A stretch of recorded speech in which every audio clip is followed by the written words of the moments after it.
The phenomenon of the Lavender Town tone is a legend that involves a bizarre spate of medical cases and deaths from around the country that have been connected to the Pocket Monsters or Pokemon series of video games. In particular, the first two games of the series, Red and Green. Though the event is largely unheard of due to disclosure laws for companies based in Kyoto Prefecture, there is a large amount of information that has been brought into the open by a number of dedicated individuals, such as Seki Uchitada, Issei Mitsumoto, and Sato Haru, to which this page is dedicated. Thanks also goes out to Ando Kagitada for providing images and animated GIFs for the visual phenomena. This analysis will discuss the other phenomena that is also often confused with the Lavender Town tone, known as White Hand Sprite, Ghost Animation, and Buried Alive model, as well as the semi-related developer tag that was inserted into the games and how to safely perform these Easter eggs in post-First Wave cartridges. The first cases of the Lavender Town tone and associated events were reported a few months after the release of Pocket Monsters Red and Green for the handheld Game Boy video console. These video games were wildly popular with children between the ages of 7 and 12, the core demographic, which was no doubt one of the reasons why the Lavender Town tone had the level of severity that it did. In the game, the players take on a role of a trainer, whose task is to capture, tame, and train wild creatures called Pocket Monsters for battle. These games and the two newest additions to the series, Pocket Monsters Gold and Silver, an anime, manga, figurine set, collectible card game, and home console games, have resulted in Pocket Monsters becoming a multi-billion-dollar franchise. In one part of the game, the trainer comes to a small, out-of-the-way place called Lavender Town. This town is one of the smallest hamlets in the game aside from the trainer's own hometown, and possesses very few of the services available to the trainer in every other city of the game. Indeed, the location would be unremarkable were it not for Pokemon Tower, a colossal building that holds the graves of hundreds of deceased Pokemon. It is theorized that because of this location in the game, at least 200 children lost their lives, and many more developed sudden illnesses and afflictions. In fact, this doesn't even consider the vast waves of unreported illnesses or deaths whose causes were unnoticed. It was not until the spring of 1996 that causes that would eventually become linked to the Lavender Town tone began to surface. The earliest record of acknowledgement of these effects of the Lavender Town tone that the author could find came from an internal report made in June of 1996 by the company Game Freak Incorporated, which was then leaked by one of its former employees, Misato Haru. In it, the employees gave a list of names, dates, and symptoms, records of children between the ages of 7 and 12 who have suffered various medical problems as a result of playing Pocket Monsters Red and Green. Some of the records are listed below. It should be noted that entries in the appendix also include symptoms born not from the Lavender Town tone, but from the so-called White Hand Sprite, Ghost Animation, and Buried Alive model, all of which were visual phenomena that provoked similar but distinct symptoms. More details on Part 2. April 12th, 1996. Age 11. Obstructive sleep apnea, severe migraines. May 23rd, 1996. Age 12. General irritability, insomnia, addiction to video games, nosebleeds, developed into violent streaks against others and eventually himself. Deceased. April 27, 1996. Age 11. Cluster headaches, irritability, eventually took mixed painkillers. Deceased. March 4th, 1996.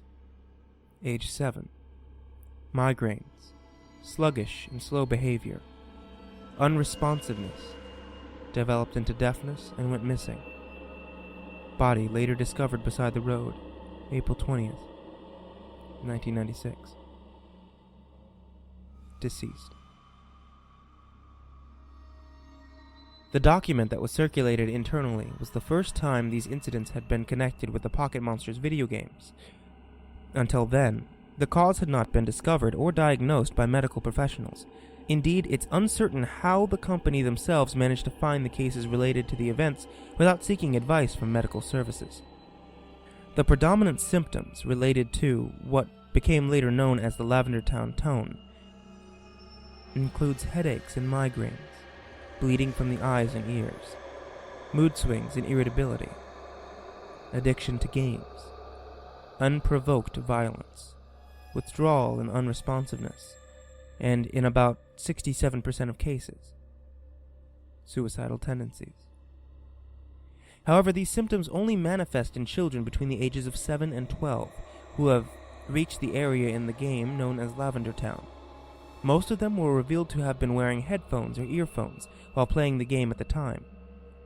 As it turns out, the developers of the Lavender Town area had sought to make an area that would leave an impression on the player, according to Seki Uchitada, a member of the development team.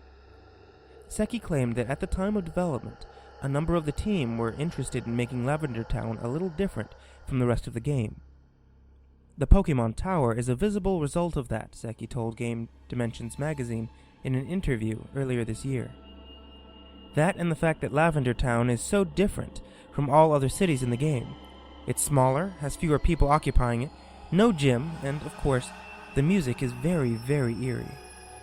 In fact, in the first version of the game, we were told to slightly change the song played in the background of Lavender Town because our manager told us that it would make children upset. The music used in subsequent versions is different. Either Seki is unaware of the full impact of Lavender Town, or was vastly under-exaggerating how upset children would get. No more is said of the music in the article, but there are mentions of Lavender Town's other macabre features. When Seki failed to disclose to Game Dimensions magazine was that the music used in the first wave release of Pocket Monsters Red and Green was formulated out of an experiment in binaural beats, using slightly different frequencies of sound, each frequency played in one ear through the headphones or earphones, and various psychological effects can be induced upon the listener. In most versions of the first wave releases, this results in the player feeling uneasy, apprehensive, and mildly disturbed. However, for upwards of 200 children, it provoked a variety of disturbances in the brain that went undetected purely because it was undetectable by fully developed human ears. Instead, only children fell victim to the tones, resulting in psychological and physiological problems that in some cases lead to death, many of which were suicides.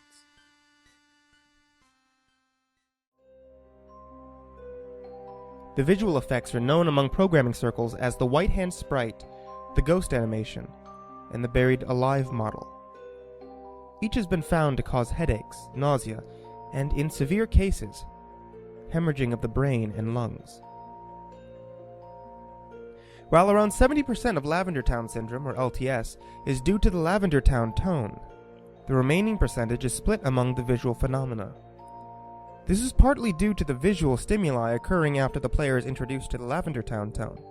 It's been theorized that these unaffected by the oral stimulation, such as the deaf or hard of hearing, make up the remaining 30%. While viewing these models can cause the effects, there are certain methods that allow a viewer to safely examine them in detail.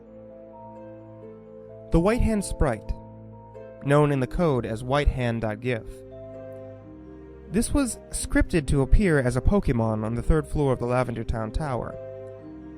It is divided into 4 separate animations: an introduction, or the cry a Pokemon unleashes before a battle, an idle, and 2 attacks.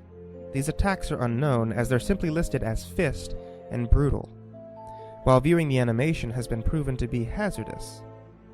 Viewing the individual frames of the model has been proven to have no adverse effects. The white hand is depicted as a shriveled, slightly decayed hand, with surprising attention to detail. Flesh is peeling back from the bone, and several tendons dangle realistically out of the wrist.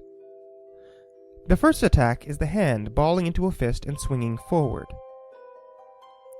However, the brutal animation is missing several frames. The hand seems to open up, then cuts out.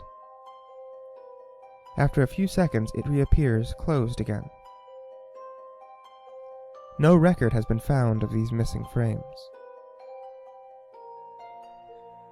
The ghost animation, known in the code as haunting.swf, was intended to be placed in several areas throughout the tower, including the center of a path on the second floor. However, players cannot interact with it, leaving many to believe that it was intended as a background feature. The ghost animation, like the white hand sprite, must be viewed as individual frames. It's comprised of 59 frames total. However, after extraction, around half of these frames have been revealed to be the standard ghost model used in all versions of the Pocket Monsters games that allow travel to Lavender Town. Around a quarter of the remaining frames are comprised of static that produces a fading effect. However, interspersed with these bursts of static are several frames of screaming faces and images of a skeletal man in a cloak, hypothesized to be the Grim Reaper, and several killed corpses. The meaning behind these are unknown. While under oath before the Video Game Commission Board, lead programmer Hisashi Sogabe testified as to having no knowledge as to where these images surfaced. Out of all the phenomena associated with LTS, the animation is the most speculated on. In his thesis, Video Games and the Manipulation of the Human Mind, Dr. Jackson Turner argued that the images were intentionally placed in, due to their brief time appearing on the screen and the graphic nature of these images. Turner theorized that these were meant to subliminally influence players into becoming more frightened by the disturbing surroundings. The Buried Alive model, often referred to as its code name, the Berryman script. The Buried Alive model was to be found on the final story of the Pokemon Tower, on the spot of what has been replaced with the Marowak ghost. According to the script assigned to it, the Buried Alive model was intended to be the boss of the tower. Upon reaching the top floor, the following conversation would have taken place. You're here. I'm trapped. And I'm lonely. So very lonely. Won't you join me? After this, the battle would have initiated. Once in battle view, the Buried Alive model appears to be a decaying human corpse, attempting to crawl out of the ground. It has been programmed to have 2 white hands, a Gengar, and a Muck. Strangely enough, a protocol for Buried Alive's actions after defeat weren't written. In the case of the player defeating him, the game would freeze. However, an unknown programmer is said to have wrote a specific ending that was supposed to play once the Buried Alive model had won. In this ending, Buried Alive was to have stated, "Finally, fresh meat," followed by several lines of gibberish. He was to have then dragged the player into the ground surrounding him. The scene would finish with a typical game over screen. However, in the background, an image of Buried Alive devouring the player was to have been seen. Especially strange are the protocols for after this scene. The cartridge was to download this image to the small internal memory contained in the Game Boy, overriding the title screen that normally accompanied a Game Boy turning on. Afterward, whenever the Game Boy was started, the player would view this same image of buried alive, devouring the player character from the Pokemon games as a sound file known as staticmesh.wave was played. The intended purpose for this effect, unlike many of the other factors leading towards LTS, is unknown.